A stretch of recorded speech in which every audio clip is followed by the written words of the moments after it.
What's up, everybody? It is commentary time again, and I am going way back in time. I am going back to Mighty Morphin Power Rangers, the pilot episode for this long running franchise, which is celebrating its 20th season. It's just hard to believe. I feel old enough as it is, but, this show came out when I was about 6 years old. So to see it 20 years later and to still see the show on the air now is really unbelievable. On the story on how this show came to be is really a long one, and I'll try to keep it short. As many people know, Power Rangers was being shown on Fox at that time, the Fox network, which was this fledgling company at that point in time. Fox was still a relatively new network. It was looking for ways to compete on the primetime slots with NBC, CBS, and ABC, which was considered the big three networks on television. But Fox was really having trouble finding its niche. For anyone who's not really familiar with television, or at least kind of the business side of it, prime time is considered the big moneymaker.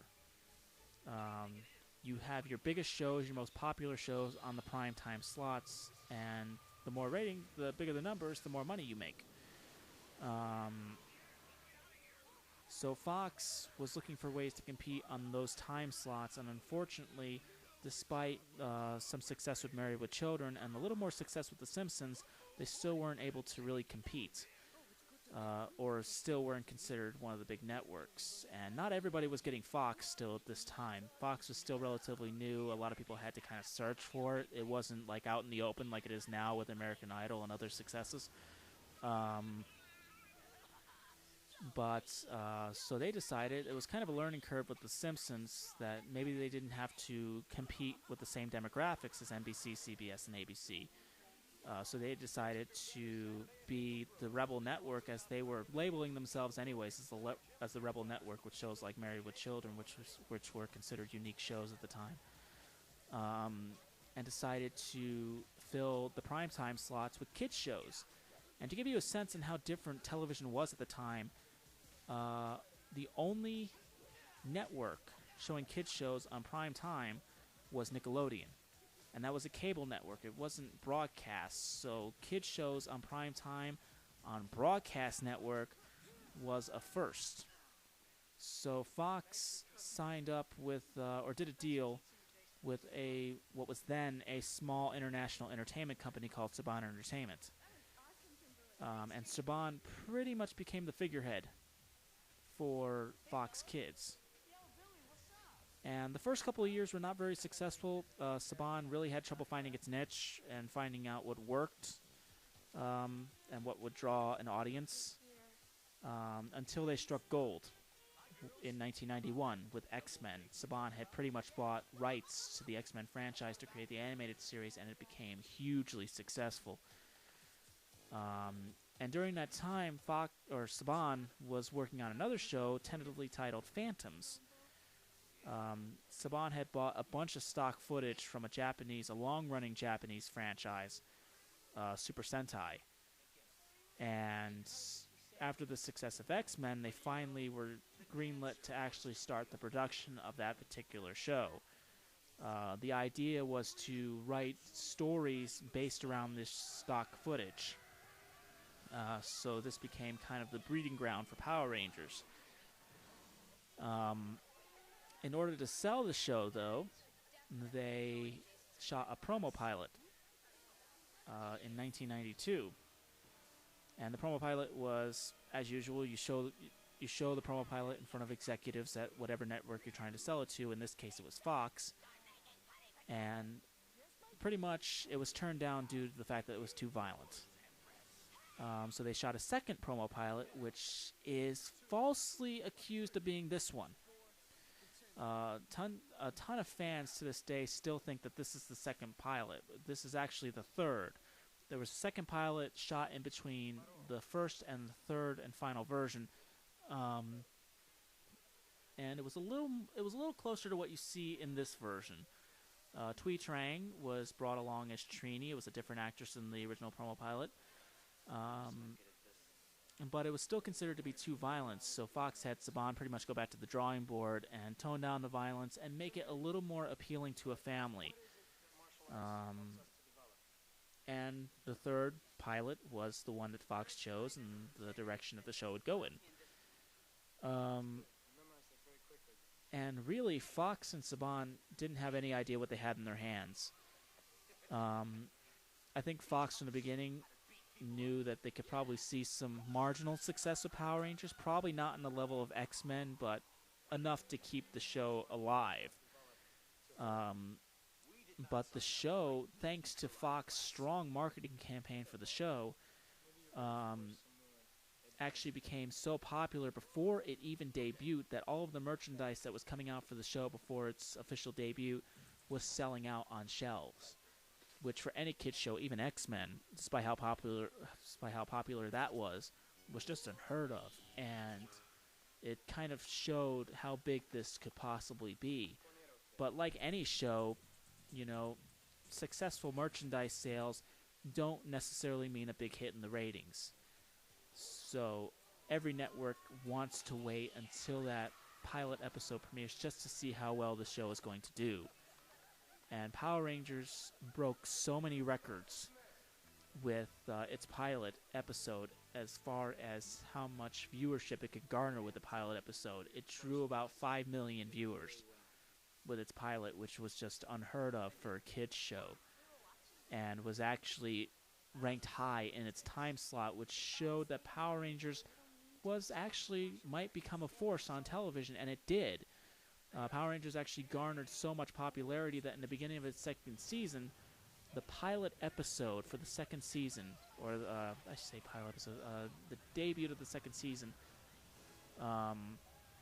drew 17 million viewers, which was not only number one in its time slot, but nailed Power Rangers in the top 10 for broadcast ratings, which is the first and only time that a kids show has made it to that high on a broadcast network. No cable kids show has ever made that much viewership. Even SpongeBob, damn SpongeBob, and it was just unheard of then, and it hasn't been done since for a kids show. But as successful as the show was on television, its behind the scenes is actually kind of sad. Power Rangers has never really had a very happy-go-lucky behind-the-scenes story attached to it. It's always been kind of sad, you know, the cheapskate that was Haim Saban, underpaying his actors, breaking a lot of rules.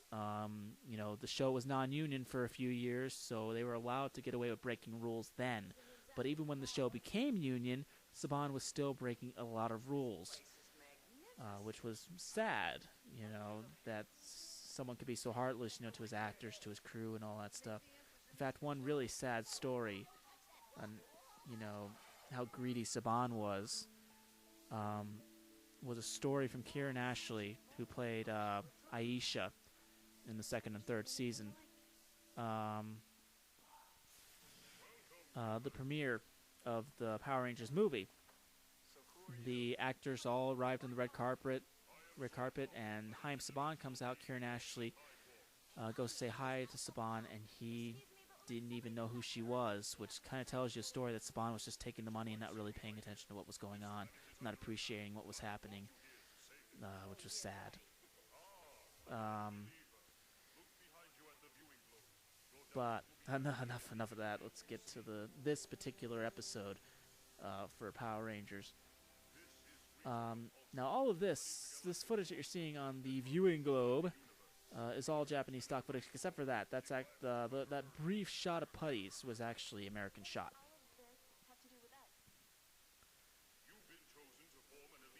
And this was an uphill challenge for the writers, because really you have to base the stories around this Japanese stock footage, which is not easy to do.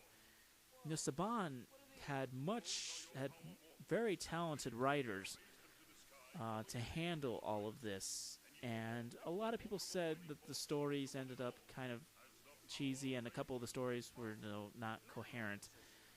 But really, when you're writing it in the style that they were, just based on Japanese stock footage, you know, it could have turned out way worse.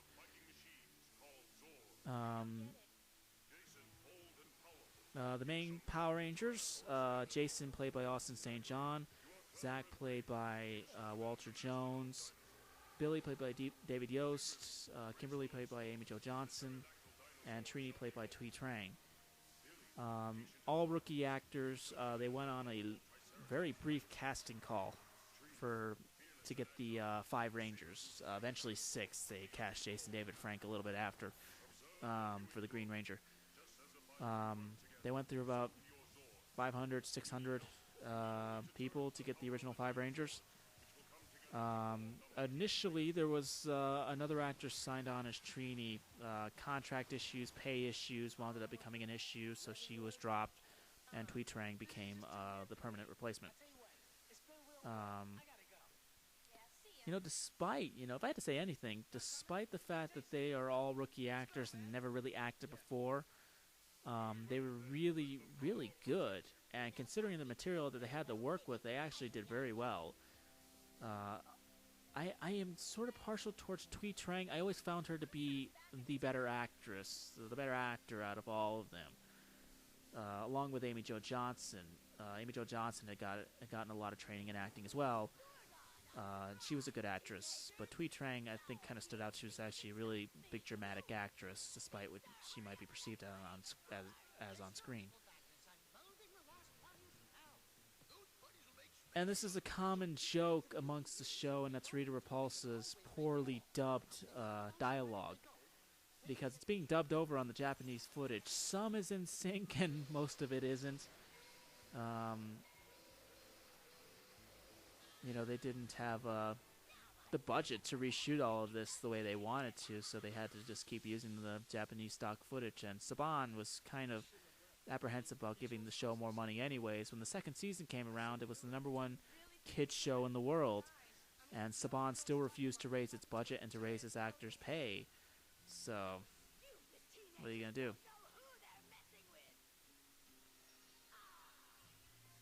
Now, in the very first episodes, they did a little better job dubbing Rita. Keeping, the shots that were like faraway angles and not really showing the lip movements too much. As the series progressed, they had to keep showing like different footage, even though the footage did wind up repeating itself a lot. So they did a lot more close-up shots, and that's when you really could tell that Rita was being dubbed over.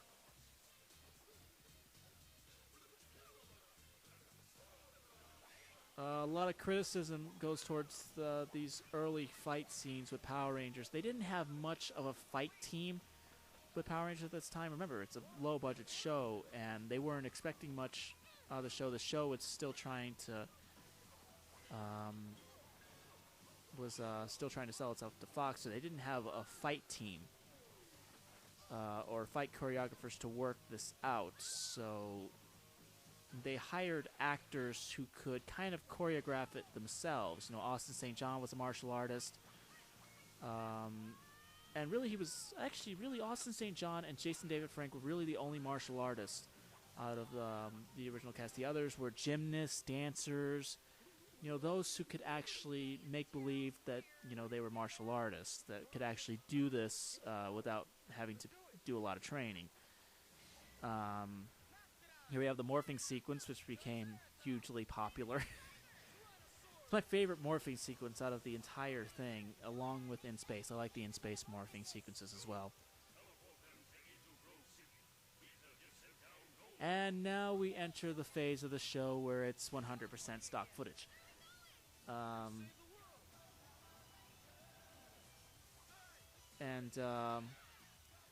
But until I believe... I think about 20 episodes in, they didn't have a fight choreographer, so they allowed the actors to kind of do their own choreography, and it worked well for a little while. And then Koichi Sakamoto was brought along to handle the fight choreography, and he hired his own team of stunt doubles to handle that. And really, the fight scenes from like the American footage, is really impressive, especially if you watch like the early second season and all that stuff. The fight scenes got really impressive after that point. To this day, I still think Power Rangers had the best stunt crew of any show at that time, and still does to this day. They still have Koichi Sakamoto is still running what he calls the Alpha Stunt Team for Power Rangers. Power Rangers was pretty basic in its first couple seasons. It was actually for a lot of seasons. You fight the monster when it's small, when it's like human-sized, and then you dominate the monster during that phase, and then he grows, and then you dominate him with the Megazord. That was pretty typical of Power Rangers for years. It wasn't until around about In Space where the writing got a little different. Would the Power Rangers succeed? Would they fail? They failed a little more often that season. The writing got a little better. But, this was still relatively new to the writers, so they had to write around the stock footage, so it wound up becoming repetitive and predictable in the first couple of seasons. And you can kind of tell the difference between the stock footage and the American footage as far as resolution goes. The Japanese resolution looks a little bit more shady next to the American television resolution, which kind of shows that they're two different shows being combined. Goldar. I like Goldar. He was my favorite villain from the first season. He turned into comic relief starting in the, I think it was the third season, which really sucked.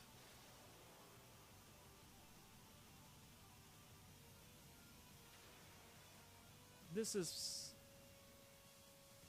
a lot of people think this is like inspired by Transformers, when actually Super Sentai had been doing these Zord things for years.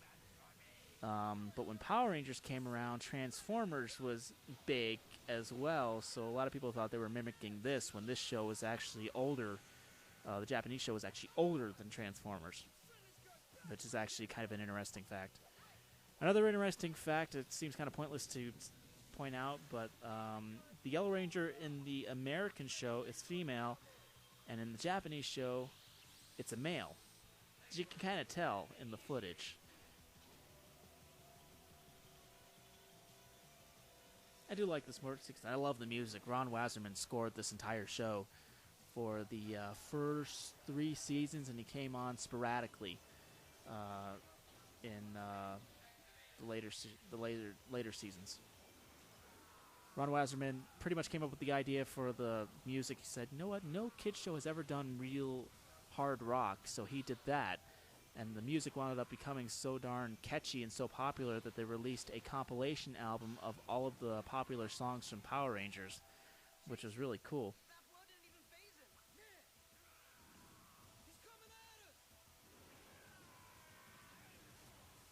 I'm getting like caught up in this. I can't believe I'm watching this show. This is unbelievable. This is so nostalgic, to be watching this show again. I haven't watched the pilot episode in years. The way the Japanese footage wound up, these are big, rubber robot costumes that actors would wear in these big Zord battles, which is kind of cool. And that wasn't badly dubbed when Rita screamed. That was a close-up shot. It wasn't too badly dubbed, even though you can sort of tell. But we're reaching the end of the pilot episode. I really only did this because I'm kind of stalling, because I'm doing, believe it or not, Tony Hawk Ride next week.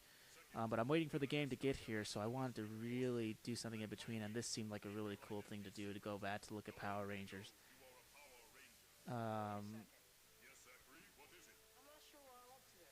But, again, who would have predicted that a show based primarily on Japanese stock footage would be successful?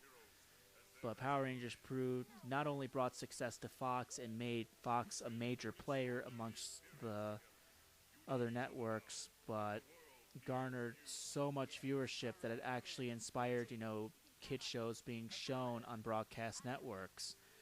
Now ABC, NBC now show kid shows on their networks, and kid shows on prime time are not a new thing anymore. And it's all thanks to Power Rangers. Alpha 5.